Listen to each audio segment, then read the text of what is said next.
Hello everyone, welcome to a new video on martial politics.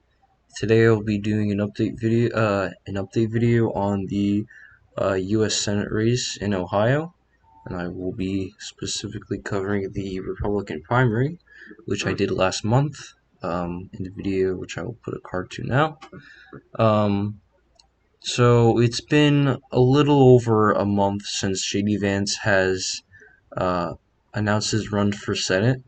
And basically, right now he's in a solid second place, ahead of Jane Timken and behind Josh Mandel.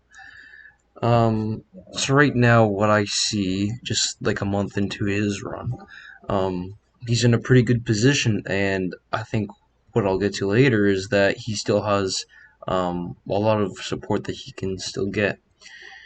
So the major candidates that are listed, I'll just say, in my opinion, it's just Vance, Timken, Mandel, Mike Gibbons, candidate. He was a candidate for Senate in 2018. And I'd say those are the four major candidates. There are still people that might join. So there's Mike Cherner, Matt Dolan. Matt Dolan's polling around 2 or 3%, which I'll show later on. Mike Cherner is a U.S. representative. He might join, but it's not certain whether he will, since there hasn't been any news since he expressed interest. There's still one potential candidate, Vivek Ramaswamy, who he is interesting. He made his own company, Roivant Sciences, healthcare company focused on applying technology to drug development. So he's basically involved in like the technology sector of the economy, and he might join. But I am not convinced that he will actually join. Which I will get to later. There also hasn't been any polling of how much support he has, so we're not really sure. The thing that really piqued my interest about him joining was this, which I saw here on Fox News. Tucker Carlson today. Vivek Ramaswamy discusses how corporations define how society works on Tucker Carlson today. Ramaswamy says people controlling the economy also control the marketplace of ideas. So he's pretty good on I'd say big tech issues or like economic issues. I'd say he's pretty decent. Um, don't really know that much else about him. He doesn't really have that much name recognition. He's kind of a article described him as an out of the box candidate, which is true since he's never run for political office before. Um, I used to think that he would join, but recently I discovered this. Josh Mandel had an event with him in the middle of July last month, and so I'm not entirely convinced that he will actually join. So it's probably better that he stays out, because he could potentially take away support from JD Vance. So that's basically the candidate overview. Now let's get to like actual polling. So down here it cites this poll which I have up here. Has Josh Mandel at 40%, Matt Dolan 3%, Mike Gibbons 3%, Bernie Moreno 1%, James Timken 8%, JD Vance 12%. And then others 13%, which I'm assuming is Mike Turner, who is not included on this poll for some reason. He has actually been consistently polling around 7%, which is interesting. So there's also another poll here from Fabrizio Lee. By the way, this poll is from a group that endorsed Josh Mandel, so there's no way it's like 40% support. He's probably more closer to like 20% or 21% as of now. Um, so, excuse me. Um, this other poll, which is sponsored by a super PAC that supports JD Vance, it found his support at also 12%, which is interesting.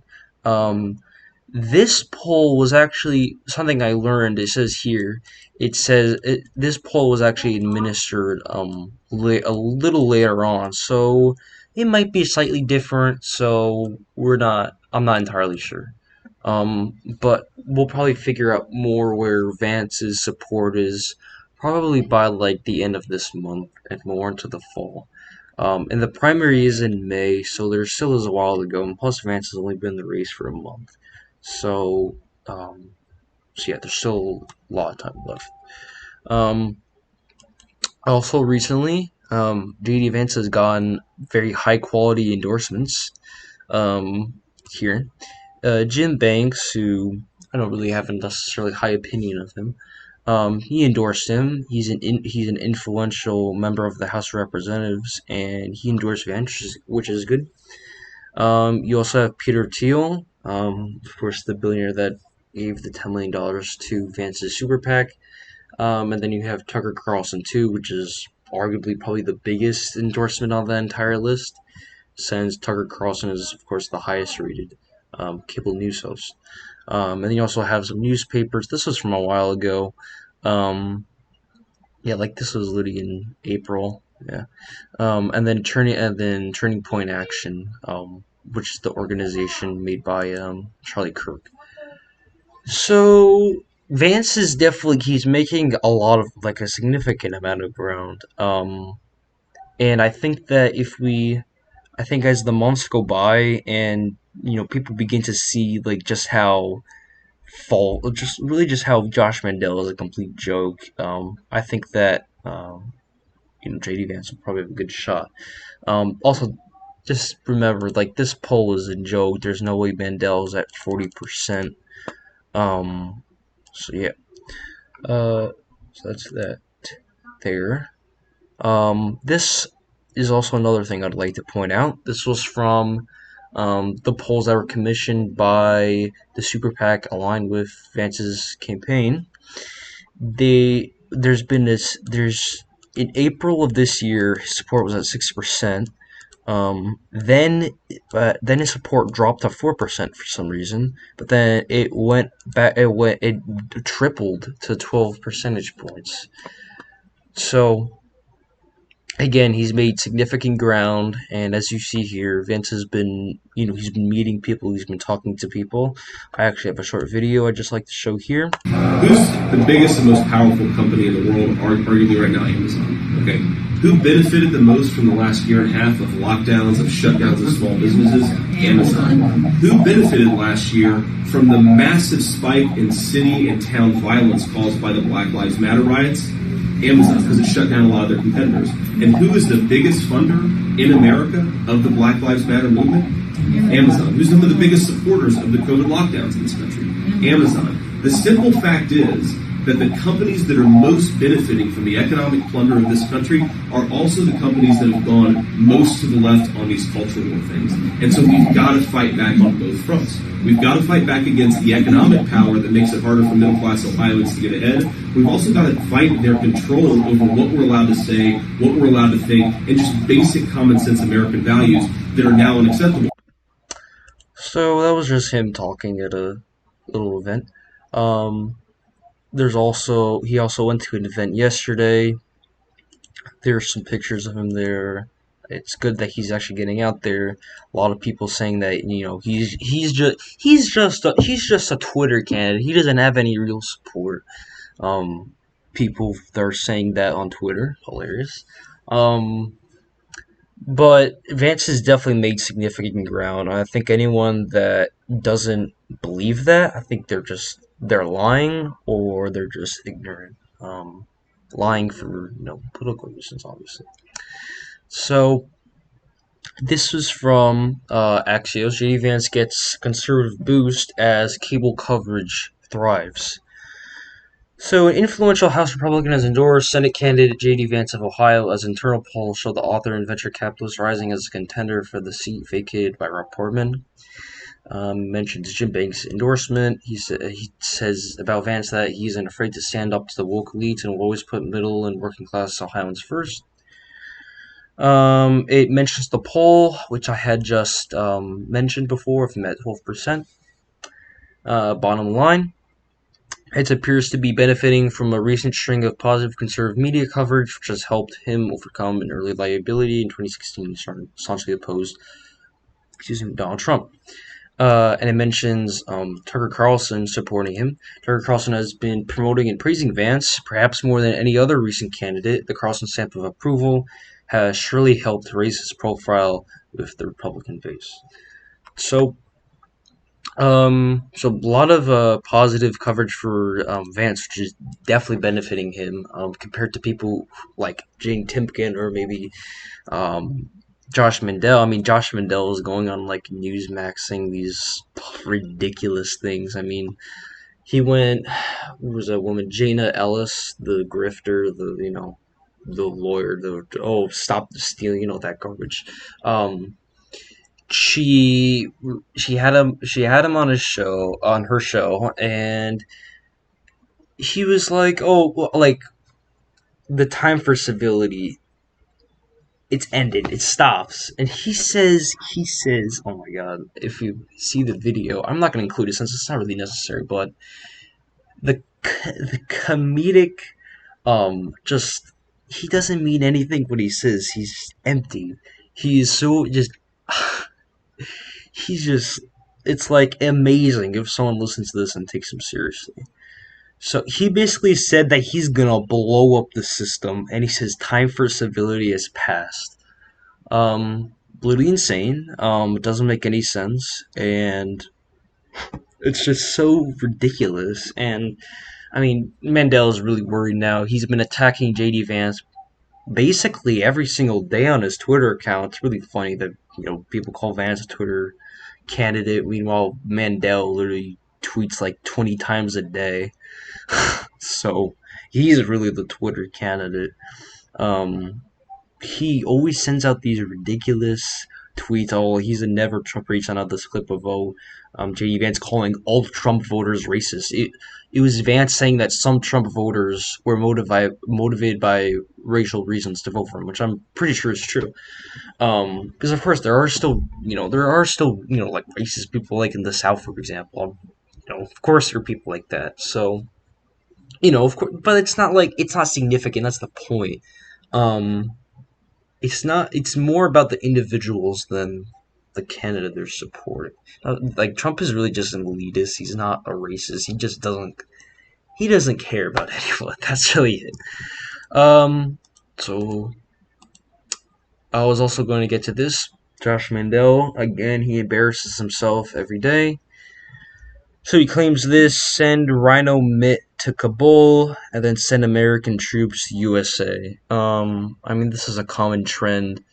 He keeps saying that he's some sort of like populist outsider. I've never not outsider, but like he's gonna strike down the establishment. He's had enough. He played on a similar message in 2012 when he ran for Senate. Um, Lost obviously. But he's saying people are rhinos. Here's a picture of him with John McCain. Here's another picture of him with Mitt Romney. Also, by the way, that sign is hilarious. Coal Country stands with Mitt. Yeah, the corporate, the corporate suit. Yes, they stand with him. And then also, he was with John Kasich. So, I mean, Josh Mandela doesn't really believe in anything. He's very desperate to get elected at this point. So, um, so yeah, that's what with Josh Mandela. Really, he's the main competition at the moment. I mean, it's amazing. He's even a legitimate candidate. I'd actually like to listen to people who actually like support him. Like, what do they actually see in Josh Mandel? I don't see anything. So I'm just gonna cover one last article. This seemingly is very bad, which it partially is, but actually there's some very good points in this article. So it says here, where is it? It's down here somewhere. So here, but in nearly 2 dozen conservation conversa- conversations with politics watchers and regular voters here before and after Vance officially announced his candidacy. A few did not recognize Vance's name at all. Most voters, with some prompting, possessed a sometimes vague knowledge of him as someone they had seen on the news or whose life story had been made into a movie on Netflix. So almost no one knew anything about him as a politician. So you might see that, and like if this was like a month before the primary, I mean, like it's over. But again, it's August of 2020. The primary isn't for another 9 months or so. Um, so actually, like 8 or 9 months or so. So there's still a significant amount of time left for Vance to get his message out there. Which people say he's a fraud, which I don't believe is actually. I think I'm pretty. The thing with Vance, I'm pretty sure he means like most of what he's saying because he was saying this. He's been saying stuff like this, um, for a while. Like, I mean, I don't think that he's an inauthentic candidate. I think he means pretty much all he says, except for he does a little bit of trolling from time to time, with the neoliberals. With the every parent like gets like an extra vote based on how many children. Like that was a ploy that he employed to get more attention, which is definitely useful. I think that's actually again what I forgot to mention before is that these things that he's been doing have really been useful in getting mainstream attention, and that's definitely helped him a lot. But anyways, I'm just gonna get to last point here. So here. A March public policy a survey of 700 Ohio voters, a little over half of whom said they had voted for Trump in 2020, found that fully 71% of respondents simply weren't sure whether they had a favorable or unfavorable opinion of Vance yet.